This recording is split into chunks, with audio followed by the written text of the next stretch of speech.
안녕하십니까, 정현입니다.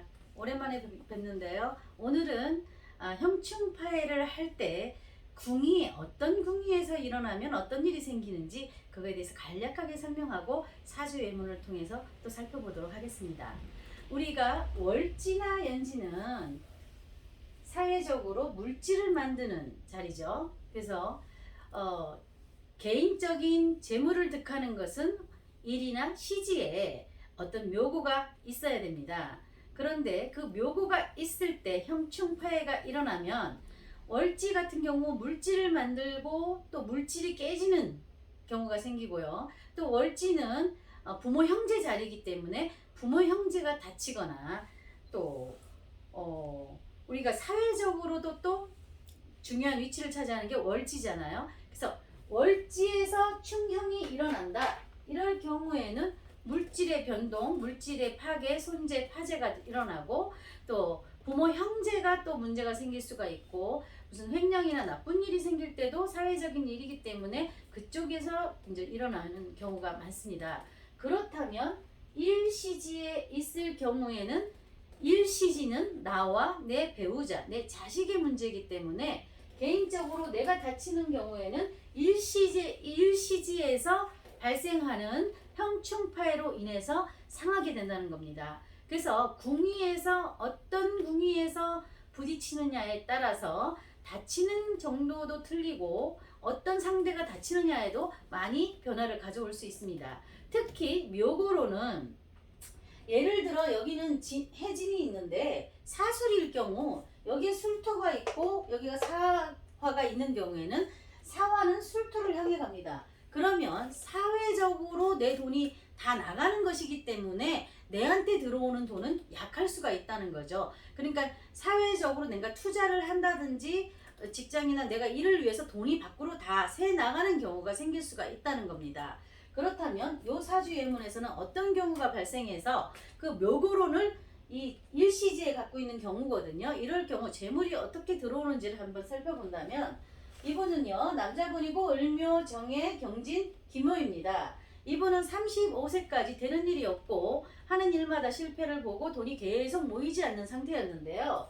자, 36세부터는 이 진토의 영향을 받습니다. 보통 뭐 37세라고 얘기도 하지만 보통 뭐 1, 2년은 왔다 갔다 하기 때문에 이분이 36세부터 돈을 벌기 시작했는데 어떻게 돈을 벌게 됐냐면 요 궁이가 배우자 궁이잖아요. 배우자가 일을 시작하면서 식당을 4개나 하게 됩니다. 그러면서 돈이 이 해수가 진토로 들어오고 또 묘가 진으로 들어오기 때문에 배우자가 일을 시작하면서 처음에는 작게 시작했으나 나중에 식당을 4개까지 하면서 이 남자는 해외여행을 다니면서 놀고 왔다 갔다 하면서 부인 일을 봐주면서 그런 상태로 지금 돈이 부자가 됐고요. 신묘년에 부동산을 샀는데 임진년에 팔아가지고 3억의 차액을 생기는 그런 부동산 쪽에도 관계돼가지고 뭔가 사면은 재물이 계속 불어나는 상태로 된다는 겁니다. 그래서 우리가 한 가지만을 보는 건 아니고 오늘은 묘고의 방향을 묘고의 방향 어느 방향으로 당연히 이쪽으로 흘러가죠. 그런데 만약 거꾸로 돼 있다면 해수가 밖으로 자꾸 나가게 되겠죠. 진토로. 그러면 여자가 밖으로 자꾸 나가든지 돈이 재물이 밖으로 나가든지 이게 나가는 상황이 자꾸 생긴다는 겁니다. 그래서 묘고가 어디에 있으면서 들어오는지 나가는지 방향을 정확히 알아야 특히 부자들은 일시지에 거의 묘고를 갖고 있습니다. 그런데 묘고의 고지보다는 그 묘지가 훨씬 재물이 큰 경우가 있습니다. 하지만 경우에 따라서 조금씩 다르기 때문에 꼭 그렇다는 건 아니니까 참고하시면 될 것 같습니다.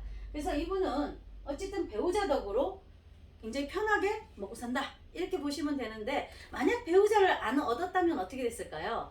그러면 자기가 열심히 해서 돈은 벌 수 있지만 그게 약할 수가 있다는 거예요. 그래서 성공한 부부들은 거의 음량이 다 맞춰진다고 보는데요. 그래서 이런 분들은 특히나 결혼을 하셔야 되고 배우자 자리에 누군가 있음으로 인해서 자기는 조금 편해질 수 있다는 거죠. 근데 배우자 자리에 사람이 없다 그러면 자기가 열심히 뛰어서 계속 벌어야 되기 때문에 그만큼 더 힘든 상황이 될 수는 있다는 겁니다. 그래서 결혼을 꼭 하실 이런 분들은 결혼을 꼭 하시라고 권장드리고 싶습니다. 그래서 붕이와 어떤 붕이와 묘고에 따라서 재물이 모여지고 닫히고 손재 파재가 일어난다라는 걸 명심하시고요. 살펴보시면 될 것 같습니다. 자, 요 두 번째 사주는 묘고론과 아무 상관이 없습니다. 그런데 자, 남자분이고요. 병호, 계사, 신사, 임진입니다. 자, 이분은 신금인데 이 에너지가 다 이 화기에 똘똘 뭉쳐 있죠. 자, 이분이 폐병을 얻었어요. 그래서 자, 이렇게 화기가 이렇게 많은 경우 신금 폐가 안 좋다는 거를 아시라고 지금 사주 예문을 잠깐 실전 사주를 보여드리는 건데요.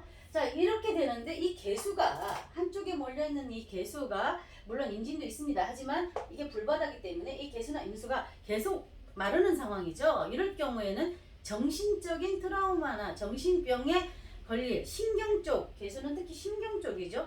뇌의 신경 쪽에 문제가 발생할 수도 있기 때문에 그런 거를 두 가지 다 갖고 있는 사주 예문이기 때문에 제가 말씀드리는 겁니다. 그래서 이렇게 열덩어리가 돼 있을 때 수기가 온다고 해서 갑자기 좋아지지 않잖아요. 올해 이민년인데 상태가 악화돼가지고 거의 죽음 사경을 지금 헤매고 있는 그런 분인데요. 그래서 이렇게 이러면 수기가 오면 좋아지겠지? 아닙니다. 이런 상태도 물론 나쁘지만 수기가 온다면 더 갑작스럽게 더 나빠질 수가 있는 상황이 생기는 것을 설명합니다. 물론 십신구조나 다른 걸로도 다 설명이 가능하지만 일단 에너지로 봤을 때 이 사람을 딱 보면 아, 이 사람 아프겠구나 짐작이 딱 하셔야 됩니다. 특히 폐 쪽, 또 정신 쪽 다 문제가 올 수 있습니다. 그래서 오늘 사주 예문으로 참고하시라고 말씀드렸습니다. 네, 감사합니다. 다음 시간에 뵙겠습니다.